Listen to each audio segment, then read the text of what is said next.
നിവിൻ വീട്ടിലേക്ക് തിരിച്ചു കയറാൻ പോകുന്നു എന്ന എക്സ്ക്ലൂസീവ് ആയിട്ടുള്ള വാർത്തയാണ് ഇപ്പോൾ വരുന്നത്. ബിഗ് ബോസിൻ്റെ എക്സ് കണ്ടസ്റ്റൻ്റായ അഭിഷേക് ജയദീപിൻ്റെ യൂട്യൂബ് ചാനലാണ് ഈ ഒരു ന്യൂസ് വന്നിട്ടുള്ളത്.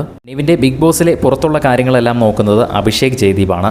അഭിഷേകാണ് ഈ ഒരു കാര്യം അറിയിച്ചിരിക്കുന്നത്. അതായത് നിവിൻ വീക്കെൻഡ് എപ്പിസോഡിൽ ലാലേട്ടനെ ഉറപ്പായിട്ട് കാണും. വീക്കെൻഡ് എപ്പിസോഡിൽ നിവിന് ഇടാനുള്ള ഡ്രസ്സ് സഹിതം അഭിഷേകിനോട് ചോദിച്ചിട്ടുണ്ട്. അവർ റിക്വസ്റ്റ് ചെയ്തിട്ടുണ്ട് ബിഗ് ബോസിൻ്റെ ക്രൂവ്. മാത്രമല്ല നിവിൻ ഇതുവരെ ഫോൺ കൊടുത്തിട്ടില്ല, ഒന്നും തന്നെ കൊടുത്തിട്ടില്ല. നിവിൻ അവിടെ ഒരു സീക്രട്ട് റൂം അല്ലെങ്കിൽ ഒരു ഡാർക്ക് റൂം പോലത്തെ ഒരു റൂമിലോ വല്ലതും ആയിരിക്കാം. പുറം ലോകവുമായിട്ട് ഒരു ബന്ധമില്ലാതെ ഒരു റൂമിലായിരിക്കാം നിവിൻ ഇപ്പോൾ നിലവിലിരിക്കുന്നത്.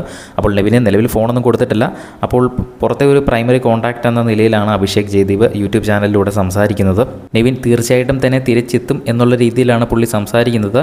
പക്ഷേ ഒരു 90% ഉറപ്പാണ് പുള്ളിയും പറയുന്നുള്ളൂ. ചിലപ്പോൾ ഇനി ലാലേട്ടനെ കണ്ടിട്ട് വീട്ടുകാരോട് യാത്ര പറഞ്ഞ ശേഷം പോകാനാണോ എന്നറിയത്തില്ല. എന്തായാലും നിവിൻ ഇപ്പോൾ നിലവിൽ ബിഗ് ബോസ് വീട്ടിൽ നിന്ന് പുറത്തായിട്ടില്ല, വീട്ടിൽ നിന്ന് പുറത്തായിട്ടുണ്ട്. പക്ഷേ ആ വീട്ടിലെ മറ്റൊരു മുറിയിലായിട്ട് നിവിൻ ഇപ്പോഴും നിലവിലുണ്ട്. വീക്കെൻഡ് എപ്പിസോഡിലാണ് തിരിച്ച് കയറുമോ അതോ വീക്കെൻഡ് എപ്പിസോഡിൽ തന്നെ പുറത്തേക്ക് വിടുമോ എന്നുള്ള കാര്യം അറിയത്തുള്ളൂ. എന്തായാലും അത് അറിയുമ്പോൾ തന്നെ നമ്മൾ അപ്ഡേറ്റ് ചെയ്യുന്നതായിരിക്കും. അത് കാണുന്നതിനായിട്ട് നമ്മുടെ ചാനൽ ആദ്യം തന്നെ ഒന്ന് സബ്സ്ക്രൈബ് ചെയ്യുക. എല്ലാ ദിവസവും പ്രൊമോ അപ്ഡേറ്റ് ആദ്യം തന്നെ നമ്മൾ അപ്ലോഡ് ചെയ്യുന്നതായിരിക്കും. അത് കാണുന്നതിനായിട്ടും ചാനൽ ഒന്ന് സബ്സ്ക്രൈബ് ചെയ്യുക.